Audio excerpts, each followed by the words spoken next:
Yellow మీడియాపై ఏపీకి చెందిన పలువురు మహిళలు తీవ్ర ఆగ్రహం వ్యక్తం చేస్తున్నారు. రోతరాతలు రాస్తూ రెచ్చగొట్టే విధంగా డిబేట్లు నడుపుతున్నారని మండిపడ్డారు. ప్రజల సమస్యలను గాలికి వదిలేసి వైఎస్ఆర్సీపీ అధినేత వైఎస్ జగన్మోహన్ రెడ్డిపై దుష్ప్రచారం చేస్తున్నారని ఫైర్ అయ్యారు. ప్రజలు తిరగబడే రోజులు దగ్గర పడ్డాయని హెచ్చరించారు.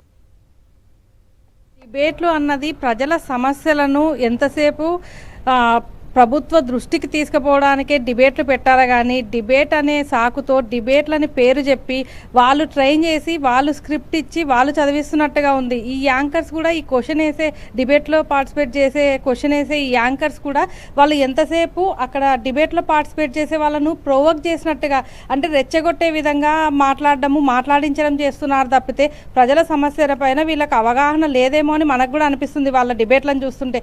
ఎందుకంటే ప్రజల సమస్యలను ప్రభుత్వం దృష్టికి తీసుకుపోకుండా ఎంతసేపు జగన్మోహన్ రెడ్డి గారి గురించి విపరీతంగా అంటే ఆయన గురించి సైకో అని అనడం కానీ అలాగే రాష్ట్రం నుంచి వెలగొట్టాలని చెప్పి వీళ్ళు చేస్తున్న సృష్టి ఎలాగుంది అంటే అసలు జనాలు కూడా వీళ్ళని గురించి చీదరించుకుంటున్నారు. ఎంతసేపు మీడియా అంటే ప్రజల సమస్యలను ప్రభుత్వానికి తీసుకెళ్లే వారధిగా ఉండాలి, కానీ వీళ్ళు చేస్తుంది ఎంత రోతగా ఉందంటే అస్సలు జగన్మోహన్ రెడ్డి లాంటి నాయకుడు అంటే ప్రజల అభిమానాన్ని గెలుచుకుని ప్రజల గుండెల్లో ఉన్న నాయకుడు ఆయన 5 సంవత్సరాలు డీబీటీ ద్వారా ప్రజల సంక్షేమం కోసం మన రాష్ట్ర అభివృద్ధి కోసం ఆయన ఎంత పాటుపడ్డాడో మహిళలైతే ఏమి, యువకులైతే ఏమి, రైతులైతే ఏమి, ప్రతి ఒక్కరికి ఆయన ఇచ్చిన సంక్షేమ పథకాలైతే ఏమి, రాష్ట్ర అభివృద్ధి అయితే ఏమి, ప్రజల గుండెల్లో కొన్ని లక్షల కోట్ల మంది లబ్ధిదారుల గుండెల్లో ఆయన ఉన్నాడు. మా జగన్మోహన్ రెడ్డి చేసిన పథకాల గురించి మంచి గురించి ఒక ఈదుకి ఒక ఇంటికి కూడా ఏ పిల్లలు కానీ ఏ ముసలోళ్ళు కానీ ఈ పొద్దునాడు గుండెల మీద చేసుకొని చెప్పమని అంత లీడర్గా చేసిన లీడరు ఏ లీడర్ లేడు.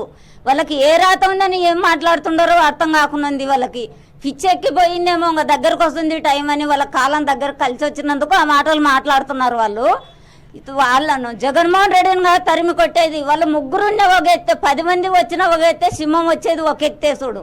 వాళ్ళని తరిమి కొట్టే టైం దగ్గరకు పడుతుంది కాబట్టి వాళ్ళు అన్నీ లేనిపోనివన్నీ చెప్పు తీసుకొని అవి ఇవి అని వాళ్ళకు కొట్టే కాలం దగ్గరకు వస్తుంది. అప్పుడు మోసం చేసి వచ్చినారు, ఈసారి మోసం చేయనీక ఏ సాధ్యం కూడా కాకుండానే చేస్తారు, ప్రజలే చేస్తారు. ఆ మాట మాట్లాడినీక ఎట్లా ఏ రాత ఉందని గుండెల మీద చెయ్యేసుకొని ఒకసారి ఆత్మసాధ్యం అడగండి. ఒకసారి మనం మంచి పనులు ఏం చేస్తున్నాము, ఏ కొత్త పథకాలు జగన్మోహన్ రెడ్డి అన్ని కాపీ కొడుతుండరు.